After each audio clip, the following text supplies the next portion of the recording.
Oui, monsieur. Monsieur le Président et chers collègues, je voudrais tout d'abord remercier Sandrine Derville et tous les services comptables et financiers qui nous ont fait une présentation très claire des dossiers. Et je reviendrai aussi, je suis en grande partie d'accord avec les deux premiers intervenants sur ce qui s'est dit. Monsieur le Président, vous vous flattez d'une gestion prudentielle, mais malheureusement, ça ne change pas la réalité des chiffres finaux.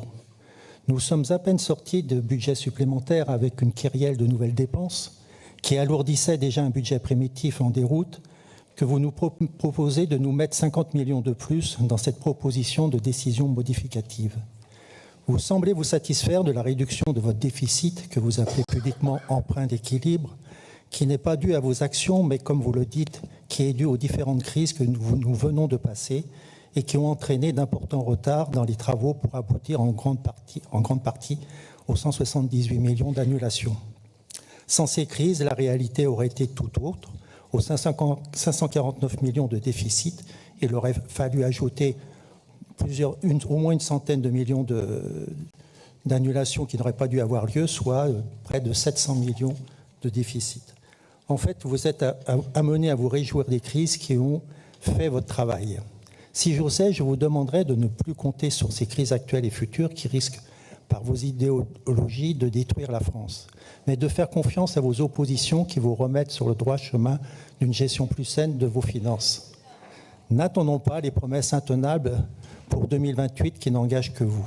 Faites ce qui se fait dans le privé quand on veut redresser la rentabilité d'une entreprise, et ce n'est pas un gros mot, en traitant principalement les frais de fonctionnement. Prenez des risques, Monsieur le Président. Créez un comité restreint, appelé Task Force, avec 1 ou 2 représentants de chacune de vos groupes d'opposition, raisonnable, et il y en a plus dans 4 ou 5 têtes de groupes plutôt que dans un seul. Ce comité définira les besoins essentiels de la région. Ce comité fera une revue des frais de fonctionnement au regard de ses priorités et ne sortira de la salle que lorsque 20% des frais de fonctionnement réalisables et le plan d'action défini aura été identifié. Il faudra avoir en plus 10% optionnels pour tenir compte des incertitudes de la situation internationale actuelle. Nous verrons dans la présentation des orientations budgétaires quelques exemples d'économies potentielles.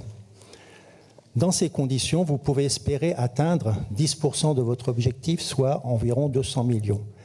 Car d'expérience, il y aura des événements indépendants de votre volonté qui se mettront en travers de votre chemin. Compte tenu des contrats déjà signés, ce sera un programme sur au moins 2 ans. Ne comptez pas à chaque fois sur 178 millions d'annulations. Malheureusement, vous ne pouvez pas faire le même travail sur les recettes qui ne relèvent principalement pas de vous. Juste quelques petites suggestions complémentaires.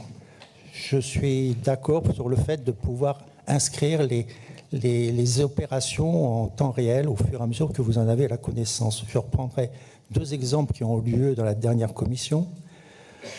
Vous annulez seulement maintenant les recettes de frais de formation qui n'ont pas pu avoir lieu alors que les dépenses ont été annulées précédemment.